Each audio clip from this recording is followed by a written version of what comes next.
Russ Anderson from Forbidden, and you're watching Tales from the Pit.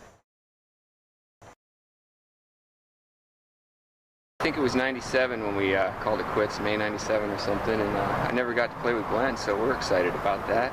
At least I am. I don't know about Glenn. I am too, totally, man. Wait, what happened with Forbidden? What do you think happened with the demise?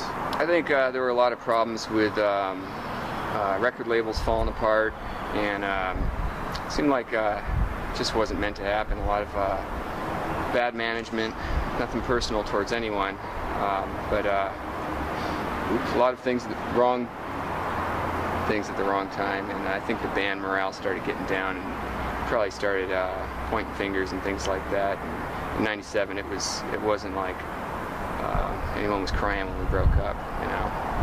Everyone was crying because Forbidden was a kick-ass band. Well, the band itself, they weren't crying. The fans were crying. Yeah.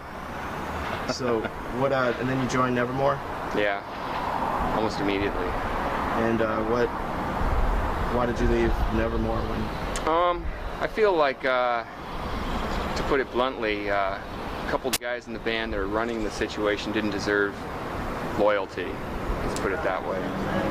And so, you know, I was at a point in my life where I'd been married for a little while, and the band had been doing a lot of partying, falling down drunk live, and it was kind of embarrassing for, well, for me, but I felt bad for fans that some of them drive 5 hours and pay a good amount of money, get a hotel room just to see the band, and they go, and one or two or more of the members can't even perform. They fall down, and it was becoming a joke. And so the band just kind of dropped to second priority to me. I didn't quit, but anyway, but I'm happy with all the moves I've made. What are you doing now? I'm working out at Boeing Field in Seattle, and trying to get my private pilot's license. Well, what about music? I haven't hardly played my guitar in a year and a half, so I kind of had to cram the last week when I found out I was actually going to be doing this thing. Well, dude, the music industry misses you, man. Well, hey, that's nice to hear, and you know, sometimes you got to get bad junk out of your system and get re-inspired, and it takes some time. So I've been concentrating on something that I've always been interested in since I was a little kid. I didn't discover guitar till I was 16. I've always been crazy about playing, so it's always been a dream of mine to learn to fly. Hopefully I don't.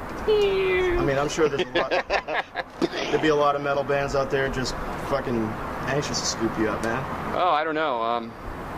You know, I mean, there's always that possibility down the road. I haven't quit or anything. It's just taking a break. Yeah, gotta let your cleanse your system. Collecting thoughts. But I'm starting to get excited about it again. Should, dude. Yeah. Sounds killer. So what, as Forbidden reunion would have happened if it wasn't for Chuck being sick? Probably not. Probably not, yeah. No, I don't think it would have happened. I mean, you certainly wouldn't have flew down from Seattle and for if it was just going to be a regular gig, right? Yeah, I mean, probably not. You know, I got a lot of emails from people, fans and stuff, and the thing that everybody always told me was, you and Tim should get Russ and start Forbidden again, and do Forbidden Evil, and get Matt, and so it's always been told to me, so it's kind of trippy how it is, you know, happening now, you know, because of Chuck. But do you ever see a future for Forbidden, like, you know, possibly after this, maybe if it creates enough buzz? I mean, I think it will, because the show sold out almost immediately, and people are flying in from all over the world for this. So I mean, there's a huge void that was left when a lot of the Bay Area bands broke up. Like, you know, I think now Exodus want to record a new album, and I'd like to, me personally. Violence are going to record a new album. You'll have to come down on your vacation or something. Yeah, I guess we'd have to change the name though, because I heard that Craig's got a high-powered lawyer that would sue the living crap out of us if anything like that happened. So we'll have to go under Forbidden Evil. Flynn and Russ were jamming with another guitarist, actually, and Craig replaced that guy early on. Well, there was a different bass player and drummer way back then, too. And so what, when they changed the name from Forbidden Evil to Forbidden, it was Craig's idea to do that? No, it was actually the label's decision. They didn't want to, back then, they didn't want Forbidden Evil to, you know, be labeled as death metal because of the evil, so they suggested that we drop the evil, and it actually worked out all right. you know, just cut out the evil. Now you replaced Rob Flynn in the Yeah. early days, right? How did that all come about? I rehearsed down the street from them, and we used to have parties. Well, everybody had parties, but they'd come over and see us play with my band. And Craig went to school with me at Washington, and through a friend of a friend, they said, yeah, Forbidden Evil's looking for a guitar player, and Craig wants to get a hold of you. So he got a hold of me, asked me if I'd be into it, and he gave me a tape. And I remember getting the tape, and I wasn't into like the whole metal thing. I was into more like the Yngwie and, you know, the Doggin and Rat. And I sat back and learned it and went down there. And before I even really got to jam with the guys, I remember there was a guy who walked out. I think it was the guy from Violence, the first guitar player before Rob. He was walking out, and I was walking in, and they said, hey, you got the spot. I was like, cool. So we jammed and just took off from there. But what happened? Why did you leave, or did you get booted, or what? Actually, it was a little of both. I was pretty unhappy with the first tour. We toured Europe right after the album came out, and I wasn't happy with the whole situation. I don't like being told what to do, and, you know, in certain ways when you're out touring. If you want to, you know, party, then you should be able to party. You know, it's to get to that point in your life. You know, it was a big thing to me, and I just wanted to have fun. And a lot of people were saying, "Don't do this and don't do that," and when I retaliated, they didn't like the temper that I had. So pretty much the rebel. You were like you were the totally. Perry Strickland of Yes. Forbidden. Yes. I remember when they called me down to the studio and they said they wanted to talk, and I was like, oh shit, here we go. And it turned out, I remember somebody saying, I forget who it was, like, yeah, I remember that one time you threw a pick at me, and dude, we don't know if you're gonna like beat us up or what. And I'm just like, I'm not gonna hit nobody. But Kicks hurt, man. Yeah, I know.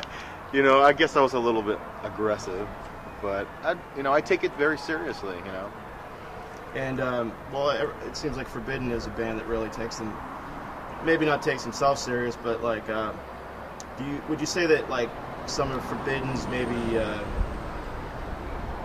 pet peeves or whatever you want to call it, maybe overanalyzation of songs? Overanalyzation of everything to the point of where the fun was squeezed right out of it, and it just wasn't fun. And to be able to play well, I think you got to be able to have at least some fun in it. Totally. Because I remember, like, you know, there would be like songs that you guys would play live, and then by the time it hit the album, it was a completely different song. Yeah, there was Like, Feed there were the Hand and there was a lot of downtime too in between getting signed, where there was, you know, we were at the studio 5 to 7 days a week, and there was a lot of time for overanalyzation, and a lot of it happened. And then later on, we kind of learned to do that a little less, and things, the choker chain lightened up a little bit. What do you think happened with the Bay Area? I mean, this place used to be the fucking scene here. I could Wow. say, I think it's the clubs. All the clubs are closed down. There's nowhere to fucking play. I think if But I mean, there there's still a was- music scene here. But I mean, what do you think? It's- Why do you think the Bay Area lost its aggression? I mean, sure, there's heavy bands now, but they're not playing that fast thrash like they used No. to. I mean, and fans want to hear that. You know, it's like Europe is kind of filling that void right now with bands like Soilwork and The Haunted, and I think it's going to come back around, honestly. I mean, the Bay Area bands will probably get out of that rap metal thing and Right. start doing a thrash, because look how big it is still. You know, maybe that's what we needed to see how big it really still is. You know? I think it takes a pioneer. You know, like maybe to like. Well, yeah, I mean, Testament have always done it. They're still doing it, but I mean, you know, maybe like if a few more bands like took the initiative and started playing fast again, maybe it might spark a Woody. Yeah, I agree totally. Somebody needs to do it. So Forbidden, right? Forbidden Evil, Yep, Violence. I'll do it. I'm thinking of a show, Violence, Forbidden, and Exodus, all on the same stage. Like after this, like full headlining sets, like an hour each, maybe, or something like that. Yeah, we were actually talking about that last night, about possibly doing something and checking everybody's schedules and making it happen, you know, just not taking it so seriously to where, you know, we're going to fight over which songs to play. Just go up there and have a set, and Maybe everybody Craig show will up 2 join weeks. in on that one too. And then you can have everybody on, you know, do like the 3 guitar player thing, like Iron Maiden. Ben and I were excited to jam together for a change. Totally. Let's put it that way. So Craig is kind of like the,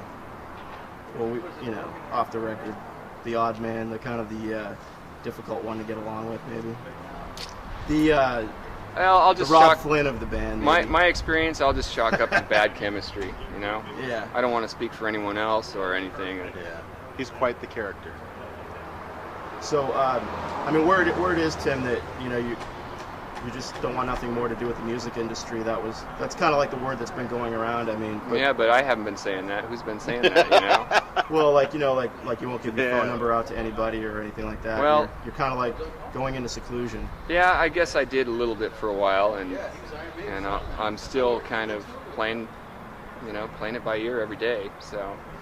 So when's Tim gonna come bust out and be heavy Tim again? Well, vicious whenever he does, he will. But he will, right? Yeah, I'm sure, because you get sick of like the woods after a while, right? I get Are you sick in the woods? No, I'm surrounded by Subaru Outbacks, Okay, getting cool. driven by wussies. They like come to the stop sign and they stop. They actually stop, and then they count to 3 and look both ways. And then you can see their tires rolling slowly, and I shouldn't, take my gun out in the car with me because I'll use it. So I don't. But Right on. so it's building aggression though, driving with Subaru Outback drivers in Seattle. Lots of aggression. Eddie. Cool. Well, any closing remarks you want to say to the Forbidden fans out there, or to Chuck? To Chuck?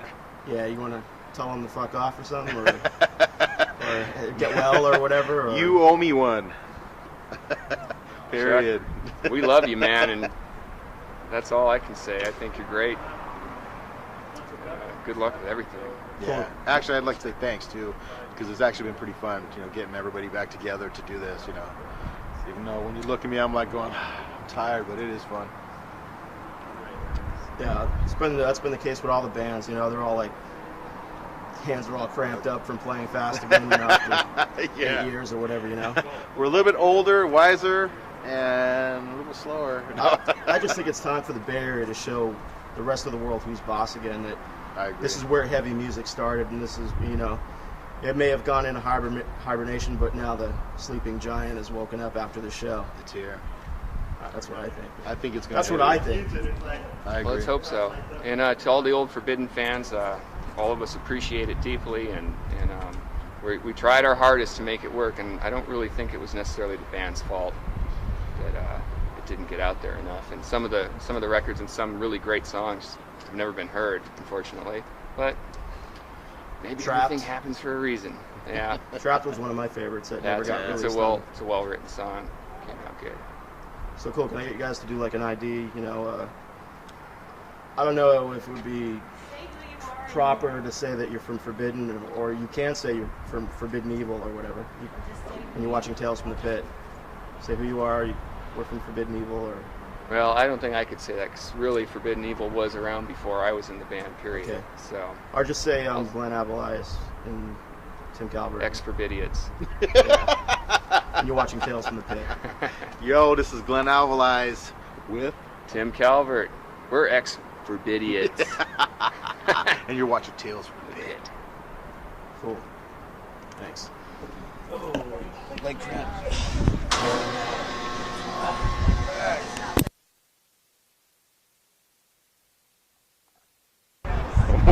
So, Glenn, one of the things that Forbidden have always been known for is the propeller head spin. Is there going to be any propeller head spinning on the show? For you, yes. Okay, because I want to, dude, that was one thing that was always great about Forbidden was the stage presence. I'll do it for you. When you see Forbidden, it was always like, we're like propellers going totally. off, and it was like, you can see that big Forbidden logo and shit, and fucking the green lights and the propeller, and it just made it such a badass experience to watch. Totally. And even when you were in Testament, you had that propeller head shit going. I had Chuck doing it too. Can you still pull it off? Yeah, I can do it. I can do it. All right, cool. I will do it for you, Jerry. All right. I'm counting on that. No.